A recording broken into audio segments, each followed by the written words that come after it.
Hi everyone, this is Jim and welcome back to my YouTube channel. At ito na nga post ni ng Silka Skincare. Start your glow up era with regular use. Results may vary with Silka Papaya Lotion. Ayan na, napaka-pretty si Barbie.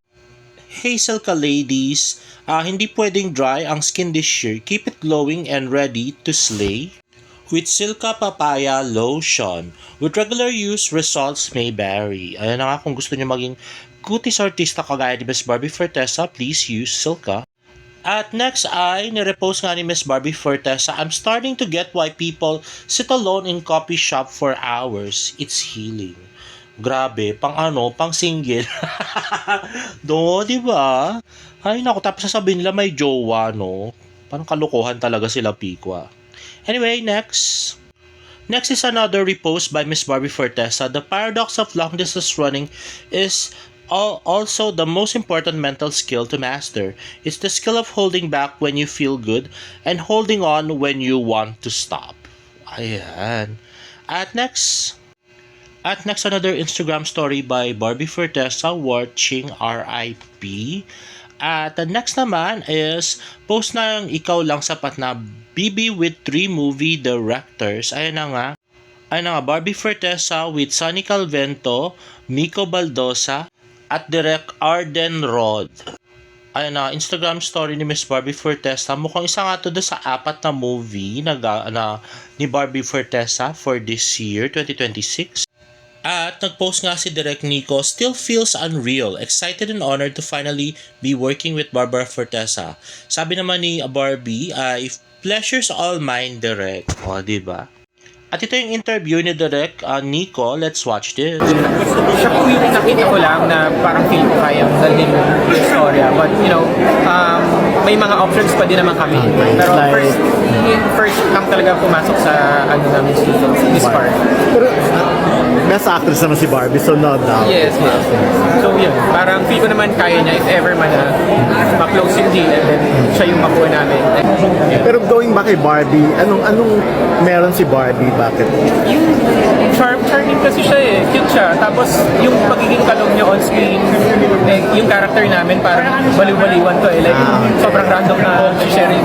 Yung gano'n, parang deadpan, absurd, offbeat yung humor, mga gano'n. So feel ko kaya niya if ever siya. May leading man dito. Sa ngayon wala pa. Pero meron. Yes, may leading man. So from what it seems like, parang comedy yata yung movie nila ni Barbie. Pero so far, mukhang wala naman leading man for now. But let's wait and see. Next naman ay narepost ni Barbie Fortesa ang post ni Direk Eric Quezon with Barbara Fortesa and Direk Brillante Mendoza. Until She Remembers, coming soon. At next naman ay puring-puri si Miss Dimple Sormana sa kay Miss Barbie Fortesa dito sa kanyang show. Let's watch this. Heto, isa pang pasilip at patikim. Icon on icon on icon. Wow. Para sa isang much-awaited film. Ngayong taon, pinupusuan ngayon ang ilang pasilip para sa pelikulang Until She Remembers. Pagtatambalan niya ng legendary actresses na sina Miss Sharo Santos and of course, our very own Mama Booth Anson Rodriguez. Tama ba ako? Rodrigo. Lahat na tatlo yung parang nakakamayaman talaga mama. Pag gano'n, no, tatlo yung apelido. Directed by Cannes winner and of course, talaga naman pinagpipitagan nating direktor yan, Brillante Mendoza. Ayon po sa pelikula, ang realizations at aral ay hindi lang makukuha o matatagpuan sa loob ng silid-aralan o sa mga pahina ng aklat, kundi sa mismong karanasang hinubog ng buhay.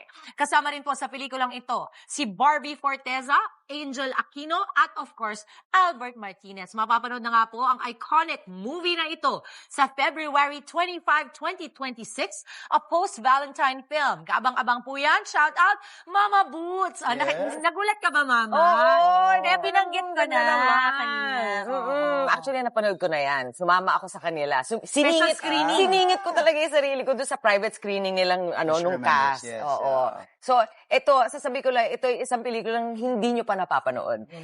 Hindi nyo pa talaga, ito ay isang pelikulang kakaiba, wala sa formulang kilala ninyo. At, siyempre, ayoko naman, diba? Alam mo, yung pag Yun lang ang sasabihin ko. Mama Chiki, baka meron ka namang paano dyan, patikin. Baka may pa-black screening ka dyan. Parang napaka-familiar ng mga artista, pero hindi nyo pa sila nakita dito sa mga roles. Ay, grabe, totoo yung sinabi natin sa intro, icon on icon on icon. At hindi naman din papahuli ang baby kong si Barbie Forteza because we were together in Contrabida Academy, Mama. Napakahusay talaga ng batang yan. Kaya hindi ko naman talaga masabi. Is pag inisip mo kasi, pag merong bata na pumapasok sa ganyang klase, meron kang Angel Aquino, meron kang Albert Martinez, Shara Santos, Boots Anson Roa. Tapos yung Barbie, hindi naman magpatinag. Then nakita mo yung huling kasama, ugi. So, you just know, no, na parang she's on the right track and nakakatuwa that, of course, Ma'am Charo and Mama Boots are doing something together like this. So beautiful. Mama, dami na abang-abang. Ayun na nga, sabi nga ni Miss Dimple sa mama na ay baby ko, di ba? Na si Barbie Forteza. At she's on the right track daw. At napakahusay. Grabe. O di ba? Pati ang isang Dimples Romana ay napapahanga kay Miss Barbie Forteza. Grabe. Ang dami na po online. Makikita nyo na po. At excited ang mga tao. Feb 25. Abangan niyo po yan. Feb 25, 2026, Until She Remembers. 5:43 ang oras po natin. At next naman ay post ni David Fan Practice, may pinaghahandaan si David Licauco. So mukhang mga distant ay alam na nga nasasali sa High Rocks si David Licauco sa Brisbane, Australia. O diba? Ang tanong ay sino kaya ang ka-partner niya? Ang kanyang lover na si Alex o ang kanyang pinsa na si Simon or baka naman si Jean, diba?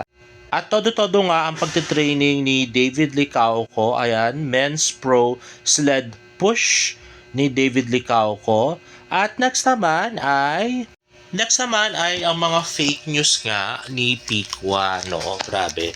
So, ito nga pinagkakalat niya na may proyekto para sa Araw ng Mga Puso ang Barda. Wala naman kami nabalitaan, no? So, sa mga endorsement lang naman sila magkasama at wala namang bago, di ba? So, kung meron mang planning endorsement, I don't think Valentine project yun, no?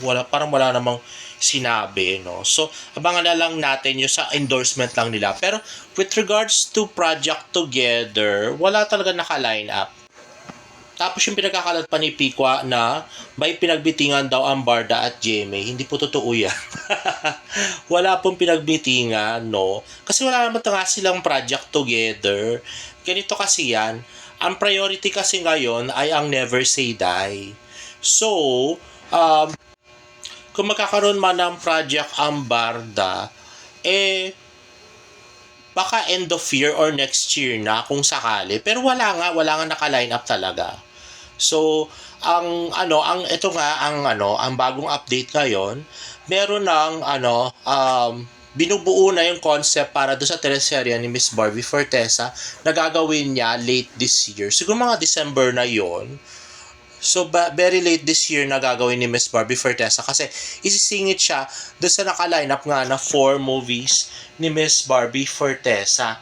At medyo malabo din na si David ang ilagay na leading man kasi nga may Never Say Die pa siya. So, alam nga naman puro na lang si David naman ang ilagay nila sa teleserye. Wala na bang artista ang Jeme, di ba? Grabe. At ito pa guys, no, pag daw kumita ang Never Say Die, baka magkaroon nga ng follow-up project si David at saka si Jillian. So, depende pa rin yan sa ratings ng Never Say Die. At ito pa yung mga pinagkakalat ni Pikwa na ang dahilan daw kung bakit na delay ang Never Say Die ay dahil daw sa issue ni Jillian at saka ni Chabit. Hindi po totoo yun. Ay naku, nanguhula lang to si Pikwa, no? Wala naman yata source. Minsan nga, actually, kinukuha niya yung mga video ko, tapos ini-splice niya, tapos ginagawa niyang content niya. Splice, tapos dinadagdagan niya para magmukhang original. Pero sa akin po talaga galing yun, kasi ako lang talaga yung may source dito, no? So, ang tunay na dahilan po ng pagka-delay ng Never Say Die ay dahil, nag-announce na si Coco Martin kasi na tatapusin niya na ang Batang Quiapo. So, dahil nga doon, dinelay, di ba nga sabi ni Coco parang hanggang this January na lang yung Batang Quiapo. Tapos nag-last taping day na nga sila. So, dinelay yung Never Say Die. Para nga, ang feeling kasi ng management ay bebenta yung Never Say Die pag nawala na yung Batang Quiapo. Although, Roja yung yung katapat nito.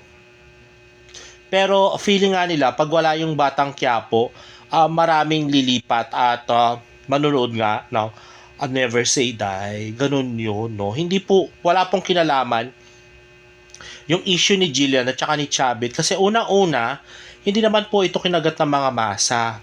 Kasi parang 3 araw lang namatay na yung issue. Tapos, hindi naman bumaba yung yung engagement ni Jillian Ward. Ganun pa rin naman.